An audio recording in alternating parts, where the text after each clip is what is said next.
என்ன உளறிட்டு இருக்கீங்க என்று அவள் கோபமாக கேட்க, நான் உளர்றேனா? போலீஸ் வந்து உன் மருமகனை ஜீப்பில் ஏற்றிட்டு போனதை நான் தான் என் 2 கண்ணால் பார்த்துட்டு இருந்தேனே என்றவர் அன்று மார்க்கெட்டில் நடந்த எல்லாவற்றையும் கண் காது மூக்கு வைத்து திலகாவிடம் சிறப்பாக வத்தி வைத்து விட்டு சென்றிருந்தார். சும்மாவே ஆடும் திலகாவிற்கு இப்படி ஒரு வாய்ப்பு கிடைக்க அதன் பிறகும் அமைதியாக இருப்பாரா என்ன? இத்தனை வருஷத்துல அது ஒண்ணுதான் செய்யாம இருந்தா, இப்ப அதுவும் நடந்துருச்சா என்று ஹரிஷை கரித்து கொட்டிய கையோடு சந்தனாவிற்கு போன் செய்து அந்த காஃபி ஷாப்பிற்கு வரவழைத்திருந்தார் திலகா. மகனின் வாழ்க்கை நன்றாக இருக்க வேண்டும் என்று ரேவதி திலகாவிடம் தாங்கள் பட்ட அவமானத்தை கூட வெளியில் சொல்லாமல் மறைக்க, மகளை எப்படியாவது ஹரிஷிடமிருந்து பிரிக்க வேண்டும் என்று நினைத்த திலகா அவனை பற்றி 1க்கு 2ஆக சந்தனாவிடம் சொல்லிக் கொண்டிருந்தார். இந்த விஷயத்தை பற்றி ஹரிஷ் தன்னிடம் ஒரு வார்த்தை கூட சொல்லாததை நினைத்து சந்தனா மௌனமாக அமர்ந்திருக்க, வழக்கம் போல திலகா அவளுடைய மனதில் நஞ்சை கலக்கும் வேலையை ஆரம்பித்தார். போன முறை எப்படியோ அவருடைய எண்ணத்தை புரிந்து கொண்ட சந்தனா இந்த முறை அவர் விரித்த வலையில் வசமாக மாட்டிக்கொண்டாள். சின்னதாக அவர்களுக்குள் விழுந்த விரிசலை பெரிய பள்ளமாக மாற்றும் வேலையை திலகா சிறப்பாக செய்ய சந்தனாவின் மனதிலும் ஹரிஷின் நடவடிக்கைகளை பற்றிய சந்தேகம் எழ ஆரம்பித்தது. ஆனால் இதை பற்றியெல்லாம் எதுவுமே தெரியாத ஹரிஷோ ஹெர்பல் மெடிசன் பற்றி அவன் குரு சொல்லிக் கொடுப்பதை தீவிரமாக கவனித்துக் கொண்டிருந்தான். அவனுடைய குரு ருத்ரவேந்தர் சொன்னது போலவே தினமும் நள்ளிரவில் அவனது லேபிற்கு வந்து ஹெர்பல் மெடிசன் பற்றிய முக்கியமான வித்தைகளை கற்றுக் கொடுத்தார். அவர் நினைத்தது போலவே ஹரிஷ் சீக்கிரமாகவே எல்லாவற்றையும் கற்றுக்கொண்டான். முன்பெல்லாம் மூலிகை மருந்து தயாரிக்க நிறைய நேரம் எடுத்துக்கொள்ளும் அவன் இப்போதெல்லாம் அடிப்படை மருந்துகளை நிமிஷத்தில் தயாரிக்கும் அளவிற்கு கற்று தேர்ந்திருந்தான். ஆனால் சரியாக 11 மணி ஆனதும் லேபின் கதவை கூட திறக்காமல் அதன் உள்ளே வந்து நிற்கும் ருத்ரவேந்தரின் மேஜிக் ரகசியம் மட்டும் கடைசி வரை அவனுக்கு தெரியவில்லை. சேனாபதியும் ருத்ரவேந்தரும் செய்யும் அதுபோன்ற கண்கட்டி வித்தைகளுக்கு அவன் பழகியிருந்தான். இப்போதெல்லாம் அவர்கள் செய்யும் எதுவுமே அவனை ஆச்சரியப்படுத்துவதில்லை. அதற்கு பதிலாக அவர்கள் கற்றுக் கொடுக்கும் ஹெர்பல் மெடிசனில் முழு கவனத்தையும் செலுத்தி கற்றுக்கொண்டான். இந்த நிலையில் டிவி நிகழ்ச்சி நடத்திய சந்தனாவிற்கு ரசிகர்கள் கூட்டம் அதிகமாகிக் கொண்டே இருந்தது. பெண்களை விட அதிகமான ஆண்கள் அவளுக்கு ரசிகர்களாக இருந்ததுடன் பொது இடங்களில் அடையாளம் கண்டு பேசவும் தொடங்கினார்கள். ஹரிஷின் பிரிவால் தனிமையில் சோர்ந்து போயிருந்த சந்தனாவிற்கு அந்த பாராட்டுக்கள் ஆறுதலை தர அவளும் அதை உற்சாகத்துடன் ரசிக்கத் தொடங்கினாள். அப்படித்தான் நரேந்திரன் என்ற ஒரு பெரிய பணக்காரன் சந்தனாவின் ஃபேன் என கூறி அவளை பாராட்டிக் கொண்டே இருக்க சந்தனாவும் அவனுடன் நட்பாக பழகினாள். தினமும் நிகழ்ச்சி நடக்கும் போதும் நடந்து முடிந்த பிறகும் அன்று புரோகிராம் பற்றி விலாவரியாக பேசி அவளை புகழ்ந்து தள்ளி விடுவான். தனக்கு இப்படி ஒரு ரசிகரா என்று மகிழ்ந்து போன சந்தனாவும் அவனுடைய மெசேஜ்களுக்கு நன்றி கூறி பதிலளிப்பாள். சிறிது நாள் கழித்து சந்தனாவின் திறமையை பாராட்டி ஒரு விருந்தளிக்க விரும்புவதாக அவன் கூற முதலில் மறுத்த சந்தனா அவன் மிகவும் வற்புறுத்தி கேட்கவும் சரி சாப்பிடத்தானே கூப்பிடுகிறான் என்று அந்த அழைப்பை ஏற்றுக்கொண்டாள். அதே இரவில் ஹரிஷ் வழக்கம் போல தன் குருவிடம் பாடம் கற்றுக்கொண்டிருந்தான். மொபைல் சார்ஜ் போட மறந்திருக்க அது ஸ்விட்ச் ஆஃப் ஆனதை கூட அவன் கவனிக்கவில்லை. அன்றைக்கு ஒரு முக்கியமான மருந்தை பற்றி அவர் கூறிக்கொண்டிருக்க அவனும் சுற்றுப்புறத்தை மறந்து பயிற்சியில் மூழ்கி போயிருந்தான். அவர் கிளம்பி போன பிறகும் அது சார்ந்த விஷயங்களை செய்து பார்த்து கொண்டிருந்தவன் அப்படியே தூங்கியும் விட்டான். காலையில் எழுந்த பிறகுதான் செல்போனின் ஞாபகம் வர அது ஸ்விட்ச் ஆஃபில் இருந்தது. சார்ஜ் போட்டுவிட்டு குளித்து ஃப்ரெஷ்ஷாகி வந்த ஹரிஷ் செல்லை ஆன் செய்ய 100க்கும் மேற்பட்ட மிஸ்டு கால்கள் வந்திருந்தது. யார் இத்தனை தடவை விடாம கால் பண்ணியிருக்காங்க என்ற யோசனையுடன் அதை திறந்து பார்த்த ஹரிஷ் அதில் வந்த பெயரை பார்த்து நெற்றியில் அடித்து கொண்டான். இவங்க 2 பேர் ஏதாவது எமர்ஜென்சி இல்லாமல் இத்தனை தடவை கூப்பிட மாட்டாங்களே, எப்படி ஃபோன் ஸ்விட்ச் ஆஃப் ஆனதை பார்க்காம விட்டோம் என்று நெற்றியில் அடித்து கொண்டவன் அவசரமாக ஜீவாவிற்கு கால் செய்தான். ஜீவாவுடைய ஃபோன் எடுக்காததால் பயந்து போன ஹரிஷ் அடுத்ததாக திவ்யாவின் எண்ணிற்கு கால் செய்தான். போன முறை திவ்யாவின் உயிரை காப்பாற்றியதிலிருந்து அவளும் ஜீவா போலவே ஹரிஷுடன் உரிமையாக பேச ஆரம்பித்திருந்தாள். நீண்ட நேரம் கழித்து எடுத்த திவ்யாவின் வாய்ஸ் அழுகையோடு கலந்து ஒலித்தது. திவ்யா, என்னாச்சு? ஏன் இப்படி அழுகுற என்று பதட்டத்துடன் கேட்டான் ஹரிஷ். ஹரிஷ், ஜீவா ஹாஸ்பிட்டல்ல ஐசியூல இருக்கா. டாக்டர்ல ஏதோ சொல்றாங்க. எனக்கு ரொம்ப பயமா இருக்கு. அழுகையின் இடையில் அவள் சொன்னது அரைகுறையாக புரிய ஹரிஷ் அதிர்ச்சி அடைந்தான். என்ன சொல்ற திவ்யா? ஜீவா ஹாஸ்பிட்டலில் இருக்கானா? சரி, எந்த ஹாஸ்பிட்டல்னு சொல்லு, நான் உடனே வரேன் கேட்ட ஹரிஷ் அவசரமாக அங்கு கிளம்பி ஓடினான். அந்த பிரபலமான தனியார் மருத்துவமனையில் இருந்த ஐசியூ அறைக்கு வெளியே திவ்யா ஓய்ந்து போய் அமர்ந்திருக்க அதை பார்த்த ஹரிஷ் மனம் கலங்கி போனான். அவளின் பக்கத்தில் சென்று மெதுவாக தோளை தொட்ட ஹரிஷ், என்ன திவ்யா நடக்குதுங்க? ஏன் ஜீவா ஹாஸ்பிட்டலில் இருக்கான் என்று கேட்டான். அவனை பார்த்ததும் முகத்தை மூடிக்கொண்டு கதறி அழுத திவ்யா, கொஞ்சம் உள்ள பாரு ஹரிஷ், எப்பவும் ஹைப்பர் ஆக்டிவாக இருக்கிற உன் ஃப்ரெண்டு எப்படி அசைவே இல்லாமல் படுத்திருக்கான்னு. டாக்டர் வேற 24 மணி நேரம் கழித்து தான் எதுவாக இருந்தாலும் சொல்ல முடியும்னு சொல்கிறாங்க. ஜீவாவுக்கு மட்டும் ஏதாவது ஆச்சுன்னா அப்புறம் நான் இந்த உலகத்தில் வாழ்கிறதுக்கே அர்த்தம் இல்லை.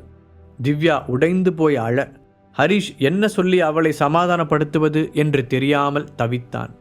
அந்த ஐசியூவின் கண்ணாடி சதுரம் வழியாக உள்ளே எட்டி பார்த்த ஹரிஷ் அங்கு உடல் முழுவதும் ஏதேதோ மிஷின்கள் பொருத்தப்பட்டு அடையாளமே தெரியாமல் படுத்திருந்த ஜீவாவை பார்த்து பிரம்மை பிடித்தது போல நின்றான். மீண்டும் திவ்யாவிடம் வந்த அவன், ப்ளீஸ் திவ்யா, இதை மட்டும் சொல்லு, ஏன் அவன் அப்படி படுத்திருக்கான்? யார் அவனை இப்படி பண்ணது? அன்னைக்கு உன்னை கொல்றதுக்கு துரத்துனானுங்களே, அதே ஆண்டனி குரூப்பா? சே, அப்போவே ஜீவா அதுக்கு ஒரு முடிவு கட்டுறேன்னு சொன்னான். நான் தான் வேண்டான்னு சொல்லி அவனை தடுத்துட்டேன். இதுக்கு மேலேயும் அந்த ஆண்டனி உயிரோடு இருக்கக்கூடாது. என் நண்பன் கண்முழிக்கும் போது அந்த ஆண்டனி செத்துட்டாங்கிற நியூஸை தான் முதல்ல கேட்கணும். ஆவேசமாக சொன்ன ஹரிஷ் அங்கிருந்து கிளம்ப உட்கார்ந்திருந்த திவ்யா அவனுடைய கையை பிடித்து தடுத்தாள். என்னை தடுக்காத திவ்யா, என்னால் ஜீவாவை இந்த நிலைமையில பார்க்கவே முடியல. இதுக்கு காரணமான அந்த ஆண்டனியை ஏதாவது செஞ்சாதான் என் மனசு ஆறும். ஹரிஷ் மூச்சு விடாமல் பேச, ஜீவாவை அடித்தது அந்த ஆண்டனி இல்லை என்றாள் திவ்யா. ஒரு நிமிடம் எதுவும் புரியாமல் ஸ்டன்னாகி நின்ற ஹரிஷ், என்ன சொல்ற திவ்யா, எனக்கு புரியல என்று குழப்பத்துடன் கேட்டான். முதல்ல எனக்கு கொஞ்சம் தண்ணி வேணும். திவ்யா செய்கை செய்ய வேகமாக ஹாஸ்பிட்டல் கேன்டீனுக்கு ஓடிய ஹரிஷ் அவளுக்கு தண்ணியுடன் காஃபியும் வாங்கி கொண்டு வந்து கட்டாயப்படுத்தி குடிக்க வைத்தான்.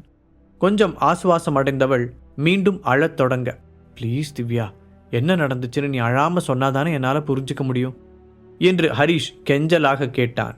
அவனுடைய முகத்தை பார்த்து தன்னை நிதானப்படுத்தி கொண்ட திவ்யா நேற்று இரவு நடந்ததை அப்படியே அவனிடம் கூறத் தொடங்கினாள். முதல் நாள் இரவு ஜீவா திவ்யாவை அழைத்து கொண்டு ஒரு பெரிய ஹோட்டலுக்கு செல்ல அங்கு சந்தனா ஒரு புதிய ஆளுடன் வந்திருப்பதை பார்த்து இருவரும் ஆச்சரியமடைந்தார்கள். ஆனாலும் தவறாக எதுவும் நினைக்காத அவர்கள் சந்தனாவுடன் சென்று இயல்பாக பேச முயற்சித்தார்கள். ஹாய் சந்தனா, என்ன இந்த பக்கம்? சார், உன்னோட ஃப்ரெண்டா என்று திவ்யா கேட்க ஹரிஷ் மேல் இருந்த கோபத்தில் சந்தனா அவர்களுடன் நார்மலாக பேசவில்லை.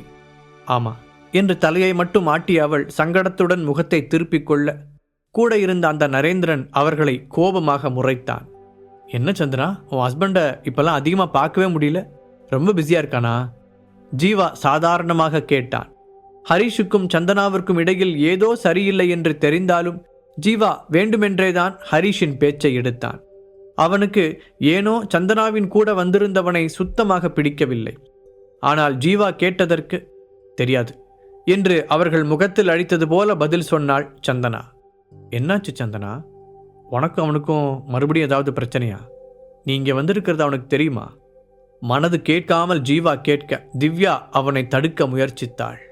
ஆனால் அதற்குள் கோபத்தில் பொங்கி எழுந்த சந்தனா, ஏன் நான் எங்கே போனாலும் உங்கள் ஃப்ரெண்டுக்கிட்ட ரிப்போர்ட் பண்ணிட்டு தான் போகணுமா? உங்கள் ஃப்ரெண்டு அப்படி தான் பண்ணுறாரா? ப்ளீஸ், நான் சொல்கிறேன்னு தப்பாக நினச்சிக்காதீங்க. இப்படி அடுத்தவங்க விஷயத்தில் தேவையில்லாமல் மூக்கு நுழைக்கிற வேலையை வச்சுக்காதீங்க. இங்கே சாப்பிட தானே வந்தீங்க, போய் அதை மட்டும் செய்யுங்க என்று ஜீவாவிடம் கொஞ்சம் சத்தமாகவே கத்திவிட்டாள்.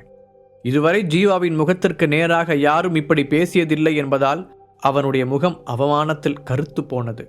இல்லை சந்தனா, நான் உன்னோட நல்லதுக்காக தான் சொன்னேன். உன் ஃப்ரெண்டை பார்த்தா என்று மேலும் அவன் ஏதோ சொல்ல முயற்சிக்க சந்தனா கை நீட்டி அவனை தடுத்தாள். ஏற்கனவே அனுராதா பாட்டியும் கார்த்திக்கும் சேர்ந்து ஏமாற்றி அவளின் ஷேர்ஸை எழுதி வாங்கியிருக்க அந்த கில்ட்டி ஃபீலிங்கில் இருந்த அவளை ஜீவாவின் பேச்சு காயப்படுத்தியது. அப்படின்னா என்னை எதுவுமே தெரியாத முட்டாள்னு சொல்கிறீங்களா? ஹரிஷோட ஃப்ரெண்டு தானே நீங்கள், எப்படி பார்த்தாலும் அவனுக்கு சப்போர்ட்டாக தானே பேசுவீங்க. அவன் முதல்ல எனக்கு உண்மையாக இருக்கானா? இங்கே பாருங்க, நான் ஏற்கனவே ரொம்ப நொந்து போயிருக்கேன். அதனால் என்னை மேலும் மேலும் கஷ்டப்படுத்தாமல் தயவு செஞ்சு இங்கேருந்து போயிடுங்க சந்தனா கடுகடுப்பாக கூற, அதற்கு மேல் அங்கே நிற்க பிடிக்காமல் திவ்யா ஜீவாவையும் சேர்த்து இழுத்து கொண்டு நகர்ந்து விட்டாள். அவர்களிடமிருந்து விலகி வேறொரு டேபிளில் இருவரும் அமர, ஏன் ஜீவா தேவையில்லாத பிரச்சனைக்கு போற? சந்தனா தான் அது அவளோட ஃப்ரெண்டுன்னு சொல்லிட்டால, அதுக்கு மேலே அதில் நாம் தலையிடாமல் இருக்கிறது தான் நல்லது என்று திவ்யா அவனுக்கு அட்வைஸ் செய்தாள். இல்லை திவ்யா, அவனை நான் எங்கேயோ பார்த்துருக்கேன். அவனோட மொழியே சரியில்லை. சந்தனா புத்திசாலி தானே. இந்த மாதிரி ஆளுங்களோட ஏன் தனியாக வெளியே வரா? யாராவது ஃப்ரெண்ட்ஸ் கூட இருந்தாலும் பரவாயில்ல. சொன்ன ஜீவாவின் குரலில் கவலை தெரிந்தது. இந்த காலத்தில் போய் அப்படியெல்லாம் பார்த்துட்டு இருக்க முடியுமா ஜீவா? முதல்லையே அவள் ஒரு பிஸ்னஸ் விமன், இப்போ டிவி செலிப்ரிட்டி வேற. அப்போ இப்படி ஃப்ரெண்டு கூட வெளியே வர்றது சகஜம் தானே. இதில் என்ன இருக்கு? திவ்யா அவனை சமாதானப்படுத்தினாள். ஆனாலும் ஜீவாவின் மனதில் ஏதோ ஒரு உறுத்தல் இருக்கத்தான் செய்தது. திவ்யாவுடன் பேசிக்கொண்டிருந்தாலும் அவன் ஒரு கண்ணை சந்தனா உட்கார்ந்திருந்த டேபிள் மீதுதான் வைத்திருந்தான். அப்போது இடையில் எழுந்த சந்தனா வாஷ்ரூம் செல்ல சுற்றுமுற்றும் பார்த்த அந்த ஆள் சந்தனாவின் ஜூஸ் டம்ளரில் எதையோ கலந்தான். ஜீவாவும் திவ்யாவும் ஒரு மூலையில் அமர்ந்திருந்ததால் அவன் அவர்களை கவனிக்கவில்லை. திவ்யா, அங்க பாரு, நான் சொன்னது சரியா போச்சு. அவன் சந்தனாவோட ஜூஸ் டம்ளரில் எதையோ கலக்கிறான். கண்டிப்பாக மயக்க மருந்தாதான் இருக்கும்னு நினைக்கிறேன். பதட்டத்துடன் சொன்ன ஜீவா எழுந்து அந்த டேபிளை நோக்கி ஓடினான். அதற்குள் திரும்பி வந்திருந்த சந்தனா அந்த ஜூஸை எடுத்து குடிக்க போக கடைசி நொடியில் பக்கத்தில் வந்த ஜீவா, சந்தனா அதை குடிக்காத என்று தட்டி விட்டான். அது அவளுடைய ட்ரெஸ்ஸில் எல்லாம் சிந்த சந்தனா ஆத்திரத்துடன் எழுந்து நின்றாள். என்னாச்சு ஜீவா உங்களுக்கு? எதுக்காக இப்படி பப்ளிக் பிளேஸில் இன்டீசெண்டாக பிஹேவ் பண்ணுறீங்க என்று அவள் கேட்க ஜீவாவிற்கு சுறுசுறுவென்று கோபம் ஏறியது. நான் இன்டீசெண்டாக பிஹேவ் பண்ணுறேனா? படித்தவ தானே நீ? கொஞ்சமாவது மனுஷங்களை பற்றி தெரிஞ்சுக்க வேண்டாம்? இவனோட பார்வையே சரியில்லைன்னு அப்போ இருந்து உங்ககிட்ட சொல்லலான்னு ட்ரை பண்ணுறேன். எதையுமே காதில் வாங்கிக்க மாட்டேன். ஹரிஷ் மேலே கோபம் இருந்தால் அதுக்காக உன்னை சுற்றி நடக்கிற எதுலையும் இப்படி தான் கவனம் இல்லாமல் இருப்பியா? நீ அந்த பக்கம் போனதும் இவன் உன்னோட ட்ரிங்க்ஸில் எதையோ கலக்கிறான் பார்த்துட்டு நான் பதறி அடிச்சுட்டு ஓடி வந்தா அதை புரிஞ்சிக்காம என்கிட்டயே கத்துற என்று ஜீவாவும் பதிலுக்கு சத்தம் போட்டான். முழு கதையையும் கேட்டு மகிழ பாக்கெட் FM ஆப்பை டவுன்லோட் செய்யுங்கள். லிங்க் டிஸ்கிரிப்ஷனில் கொடுக்கப்பட்டுள்ளது.